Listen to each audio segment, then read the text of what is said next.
Tanta gente entra aí até numa rede social porque quer receber curtidas, porque quer ser conhecido, porque quer ser notado, porque quer ser admirado. Essas coisas podem nos levar, muitas vezes, a uma confusão em nossa mente e trocarmos as prioridades da nossa vida.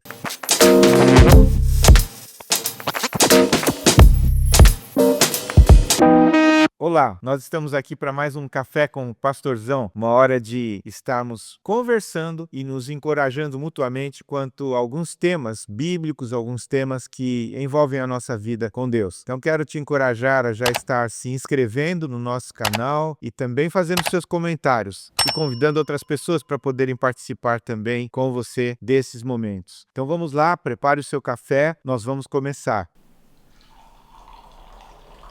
Esse é um barulhinho gostoso, né? É isso. Hoje nós vamos conversar sobre quando Deus destrói seus sonhos. Parece isso já muito agressivo, né? Quando Deus destrói sonhos, mas eu pensei que ele realizava sonhos, não destruía sonhos. Mas, sabe, como seres humanos, como pessoas que sonham e têm desejos, muitas vezes nós desejamos coisas que não são a vontade de Deus para a nossa vida. Os nossos sonhos, muitas vezes, não são os sonhos de Deus. Aí a gente pode até parafrasear e lembrar de Isaías, né? Os nossos pensamentos não são os pensamentos dele. E por causa disto, muitas vezes nós insurgimos contra a vontade de Deus. Nós fazemos aquilo que não agrada a Deus. E nesse sentido, Deus pode estar cerceando, ele pode estar frustrando, ele pode estar quebrando, destruindo os nossos sonhos, porque ele quer tratar a nossa vida. E ele não quer que nenhuma ameaça possa acontecer em relação a nós. Eu sei que a primeira coisa que eu e você podemos pensar é que ele destruir os nossos sonhos tem a ver com ameaçar a autoridade dele, o poder dele, mas você vai ver, não é bem assim. E quando eu pensei nesse texto, eu pensei nesse tema, eu pensei em um texto que eu creio que todos nós conhecemos bastante e que move muito o nosso coração em direção a isso, a Torre de Babel. Ela foi um sonho, não é? Foi um sonho de um povo que queria ganhar glória, destaque, fama e queria ganhar perpetuidade daquilo que era a vida deles. E lá em Gênesis 11:4, o texto diz assim: disseram, venham, vamos construir uma cidade e uma torre cujo topo chegue até os céus, e tornemos célebres o nosso nome, para que não sejamos espalhados por toda a terra. Então havia um desejo neles de realização, havia um desejo neles de conquista, de poder, de alcançar tantas coisas da vida deles, provavelmente ali. E aí isto pode se aplicar a muitas situações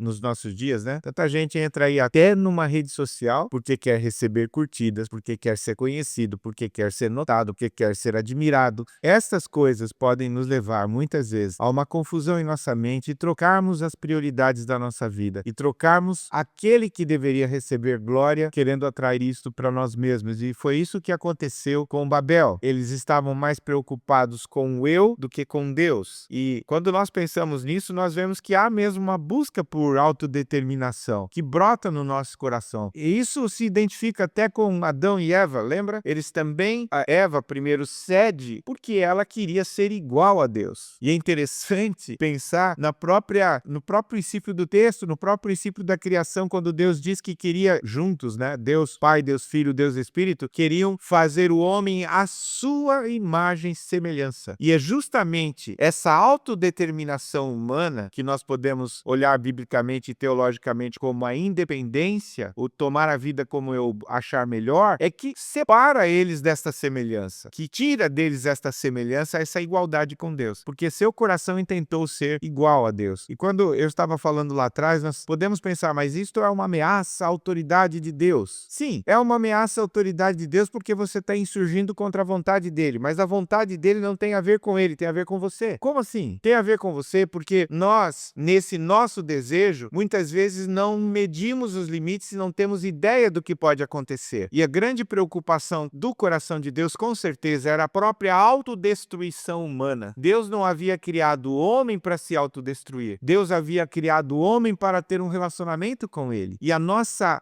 insanidade em meio ao pecado pode nos levar a essa derrota final na situação de nos autodestruirmos. O pecado é um princípio de autodestruição. Em Adão e Eva, e depois isso se estende a nós, há um princípio de autodestruição para dentro de nós mesmos. O pecado, além de não satisfazer a nossa alma por fim, ele também nos autodestrói. Então, a intenção do coração de Deus era não permitir que isso acontecesse conosco, impedir que isso acontecesse, para que o homem pudesse viver muito, para que pudesse se relacionar com ele, para que pudesse ver a vida plena, que então depois Jesus vai trazer como um presente para nós através da sua morte na cruz. Então, o que eu e você podemos enxergar, podemos ver, é que, na verdade, a destruição dos sonhos por parte de Deus é uma manifestação do amor protetor de Deus. E é interessante porque a própria Bíblia referenda isso. Quando você olha para João 3,16, é uma manifestação do amor protetor de Deus. Deus amou o mundo de tal maneira que, para protegê-lo, entregou seu próprio filho, para trazê-lo de volta para si mesmo, para essa situação que nós perdemos por causa da autodestruição do nosso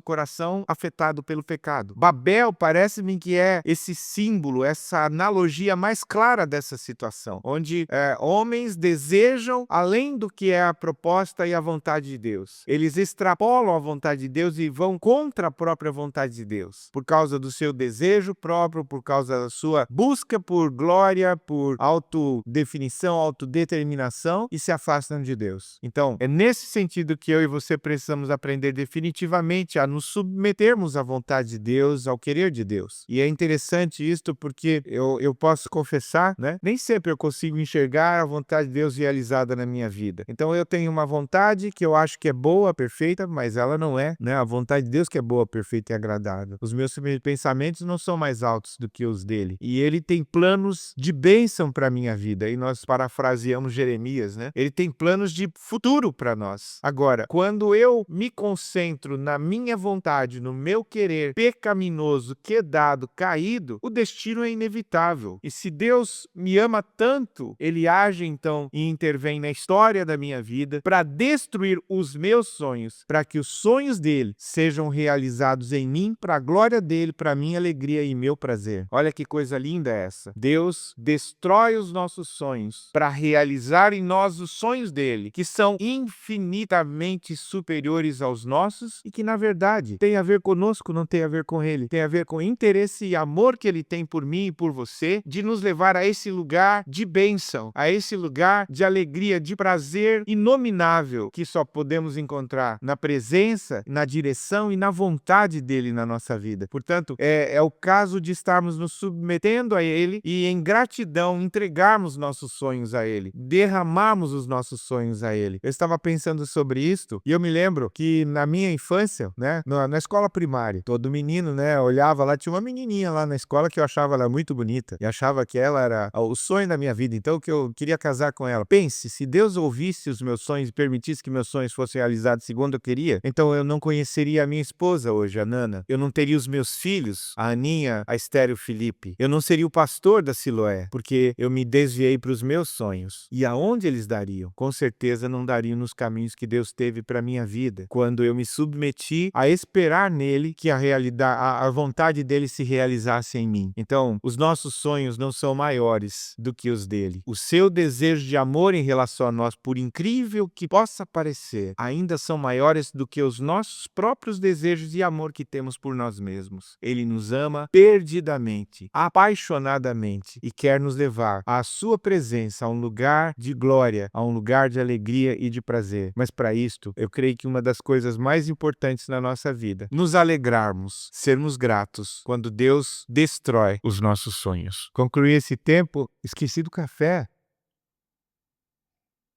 Esse café aqui é o Lucas que faz. Muito bom, cara. Muito bom. Eu não lembro qual que é a marca dele, mas é muito bom. Depois eu posso falar para você. Aí você pode tomar também. Espero que você tenha gostado desse tempo, espero que tenha edificado sua vida. E se isso aconteceu, eu quero convidar você a se inscrever no nosso canal, a dar o seu like, a compartilhar com seus amigos, para que eles possam também participar conosco desse café. Possam estar juntos conosco conversando. E deixa eu tomar mais um pouco. E também você pode fazer os seus comentários. Nós vamos estar procurando, dentro do possível, ouvir, ler, né? Quem sabe até fazer alguma menção em dos momentos que estivermos no devocional. Que Deus te abençoe, um tempo precioso. Nós logo voltamos para tomar um café juntos.